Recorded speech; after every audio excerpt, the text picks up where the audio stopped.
ఈ social media వచ్చిన కానుంచి జనాల పిచ్చి ఎటు పోతుందో ఏమో గాని ఈ నడుమ వ్యూస్ కోసము లైకుల కోసము పానాలను పణంగా పెడుతుర్రులా. అడవిలో పులితోని రీల్స్ అట, బిల్డింగ్ మీదకెక్కి స్టంట్లట. ఇవన్నీ ఒకెత్తైతే ఇప్పుడు ఏకంగా రైల్ ఇంజన్ క్యాబిన్ల దూరి రీల్స్ చేసుకుంటా డ్రైవర్లనే డిస్టర్బ్ చేస్తుర్రులా. రామ రామ గిదెక్కడి ఘోరం స్వామి. జనంత కంటిరెప్ప పాటల ఏమన్నైతే అందులున్న వందల పానాలు గాల్లే గల్వయా. పురాగినుండ్రి ఇన్నాక మీర తిడతారు అల్లను.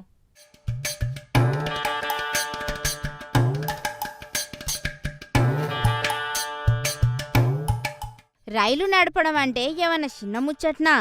వందల మైళ్ళ స్పీడ్తోని వేల మంది ప్యాసింజర్ల పానాలను చేతుల పట్టుకొని లోకో పైలట్లు ఎంతో జాగ్రత్తగా డ్రైవింగ్ చేయాలి.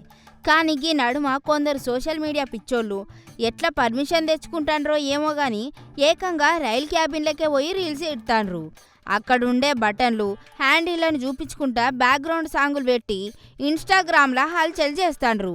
గీ నిర్లక్ష్యం చూసి బుద్ధున్నోళ్ళంతా నెత్తి నోరు మొత్తుకోవట్టే.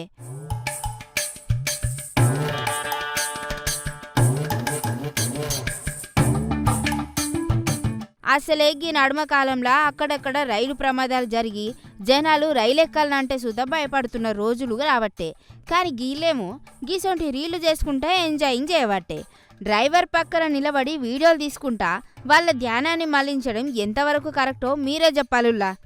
ఇక ఆడ జరంత చిన్న మిస్టేకింగ్ అయినా కూడా సిగ్నల్ మిస్ అయితే వందల పానాలు గాల్లే కలుస్తాయి మీ గాలి రీల్స్ కోసం. కుటుంబాలు రోడ్డున పడితే జనాలు ఆగమైతారు. దేశమంతా మళ్ళీ మస్తు బాధపడే రోజు వస్తుంది. అబ్బో అవి తలుసుకుంటేనే చెమటలు వస్తాయి. అసొంటిది వీళ్ళు పోయి నిమ్మలంగా రీల్స్ చేసుకోబట్టే. అయినా గింతగా అంగసుత రైల్వే శాఖ ఏం చేస్తుండొచ్చు అని తిడతాండ్రు జనాలు.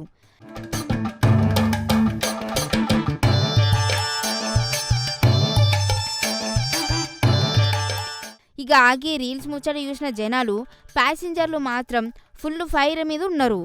ఇట్లాంటి సెన్సిటివ్ ప్లేసులల్లా అంటే రైల్ ఇంజన్లు విమానాల కాక్పిట్లల్లా వీడియోలు తీసుకునుడు రీల్స్ చేసుడు గవర్నమెంట్ పూర్తిగా బ్యాన్ చేయాలని డిమాండింగ్ చేస్తున్నారు జనాలు.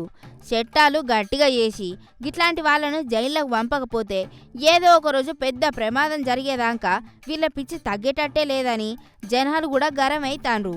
ఇక ఒక పారి వీళ్ళకు బుద్ధి చెప్తే మళ్ళీ ఇంకొకరు పోవాలంటే సుతా భయపడతారని బట్టి ఇంకొందరు.